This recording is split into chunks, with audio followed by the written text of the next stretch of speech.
جعله الله آخر العهد من زيارتك. السلام على الحسين.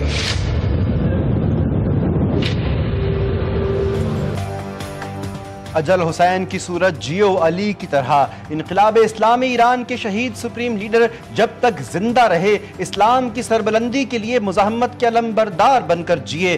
ضعیفی میں بستر پر دائی اجل کو لبیک کہنے کے بجائے باطل سے جنگ میں شہادت کو گلے لگا لیا. صہیونیت کے سامنے تسلیم ہو جانے سے انکار کر کے دین پر اپنی زندگی قربان کر دی. آیت اللہ سید علی حسینی خامنہئی کی شہادت تلوار و جدید ہتھیاروں پر بھی خون کی فتح کا ثبوت بن گئی. ایک بچے کو اسلام کے لیے مفید بن کر بزرگی میں شہادت پانے کی اپنی نصیحت پر پہلے خود عمل پیرا ہو کر دکھایا. شما اول بزرگ بشین، انشاءاللہ قدرتون بلند بشه، درس بخونیم و عالم بشیم و انشالله برای اسلام مفید باشید. یه 80-90 سالم عمر کنید بعدم شهید بشید.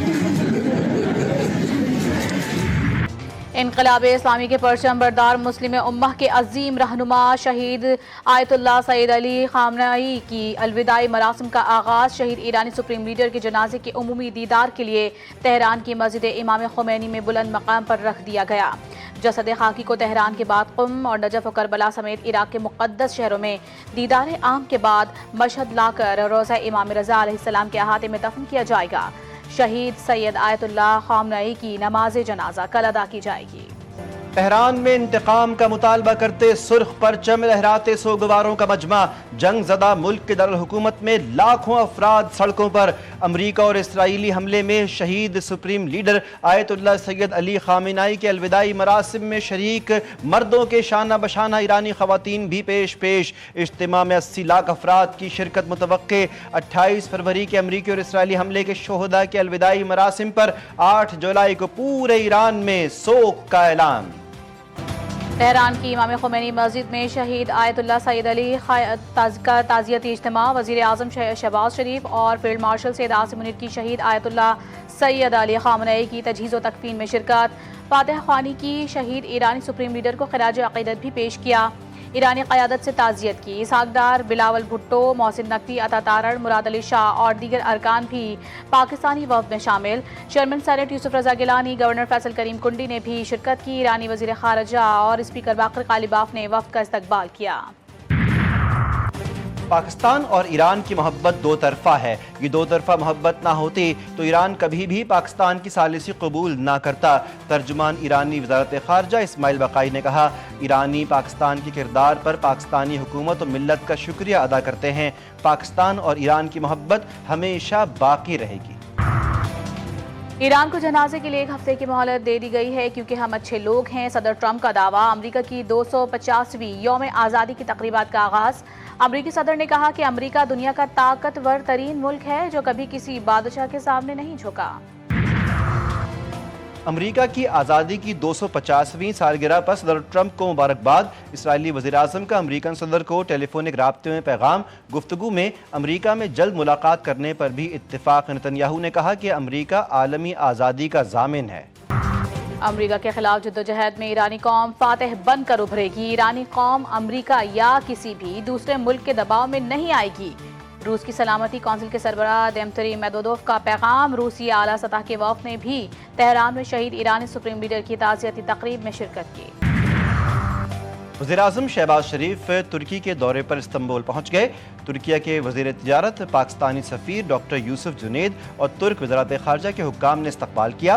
اسحاق ڈار، عطا اللہ تارڑ بھی وزیراعظم کے ہمراہ موجود. وزیراعظم کی ترک کاروباری اداروں کے سربراہان سے ملاقاتیں.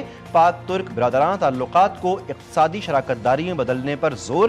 ترک سرمایہ کاروں کو ترجیحی شعبوں میں سرمایہ کاری کی پیشکش. SIFC سرمایہ کاروں کے لیے آسان کاروباری ماحول یقینی بنا رہا ہے. وزیراعظم شہباز شریف کی البیرک گروپ کی دیرینہ سرگرمیوں کی تعریف. بندرگاہوں، لاجسٹکس میں سرمایہ کاری بڑھانے کی دعوت دی. لوٹ کھسوٹ کا بازار گرم ہے. تمام اختیارات، وسائل، زمینوں، وزارتوں، اداروں، محکموں پر آپ کی دسترس، آپ کا اختیار ہے.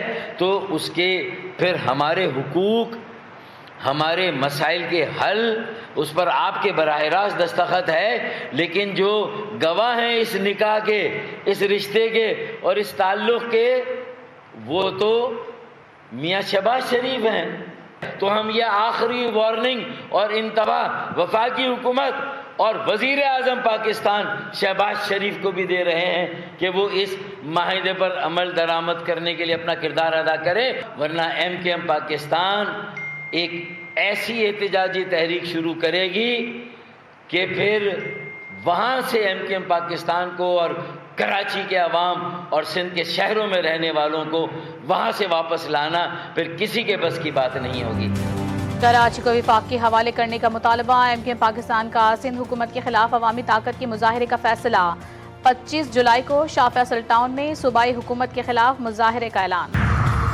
MKM آج بھی شارٹ کٹ کی تلاش میں ہے۔ وفاقی مداخلت جیسے معاملات کو سیاسی دباؤ کے لیے استعمال کرنا MKM کی سیاسی بلیک میلنگ کا ثبوت ہے۔ سینئر وزیر سندھ شرجیل انعام میمن کا فاروق ستار کی پریس کانفرنس پر رد عمل، کہا کہ MKM بتائے کہ وفاق میں حکومت کا حصہ ہونے کے باوجود کراچی کے لیے اپنے وعدوں پر عمل کیوں نہیں کروا سکی۔ ڈاکٹر فاروق ستار کو یاد رکھنا چاہیے کہ سندھ کے عوام نے پاکستان پیپلز پارٹی کو واضح مینڈیٹ دیا ہے۔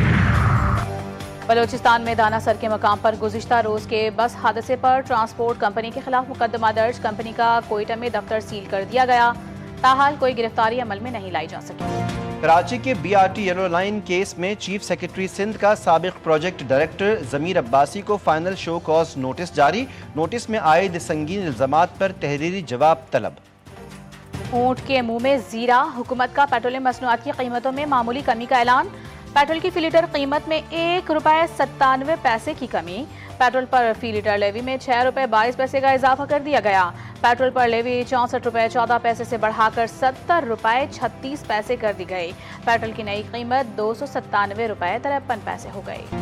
اور فیفا ورلڈ کپ کا راؤنڈ آف 32 کیپ ورڈی کو سنسنی خیز مقابلے میں 3-2 سے شکست، ارجنٹینا پری کوارٹر فائنل میں جگہ بنانے میں کامیاب، ادھر مصر نے بھی پہلی مرتبہ اگلے مرحلے کے لیے کوالیفائی کر لیا، آسٹریلیا کو پینلٹی ککس میں شکست دے دی۔ 2 سٹار فٹ بالرز ارجنٹینا کے میسی اور مصر کے محمد صلاح 7 جولائی کو آمنے سامنے ہوں گے۔